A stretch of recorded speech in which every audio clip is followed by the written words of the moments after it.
Hello friends आपण मैंने समस्ते केमिति अछंती आउ welcome back to my new blog.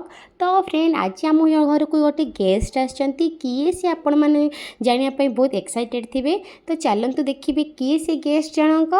तो नुआ मेंबर जनक होउची एई माने मो पुअर कुन्नी साइकिल तार बहुत ही इच्छा थिला कि गोटे तापई साइकिल रे आनिबाकू।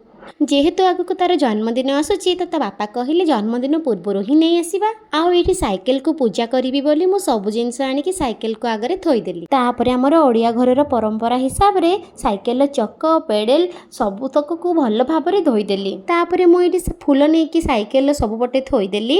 आ पिला मानक खुशी रे ही बापा माँ मैंने खुशी होती सी साइकिल देखिले जो खुशी हम आपण मैंने निजे देखिए। यही मो कथा न शुणु सी आसिक पहुँची गलानी आ तार एक्सप्रेशन देखिकी आपण मैंने जानीपे मो पु केते खुशी अच्छी।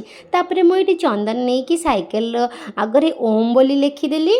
मु तो ब्राह्मण नुह जहाँ जमी पूजा देखी शिखी से हिसाब से साइकिल टी पूजा करदेली। बस ठाकुर पाखे एति प्रार्थना मो पुओ को भलरे रखिए और केबे साइकिल पड़ापी देवेनि। ता बाबा आनी जो फूलमाल साइकिल मु बांधिदेली। आज मो भिड आपण मानक केमिति लागिला आपण माने मते कमेंट निश्चय जनइबे। जदि मो पुओर खुशी देखिकी आपण मानक खुशी लगी ताले भिडियोटी को लाइक करेंगे। तापर मुझे भल भाव में बंदेदेली ठाकुर को मत हुड़हुड़ी पकई आसेना से पुओ तार घंटी बजाऊँगी आ मु मोर ये खाली दीप बुलेकी पूजा करदेली। साइकिल पूजा सरीगला आज एतिकी पुणी देखा गोटे नुआ ब्लॉग रे। Bye bye.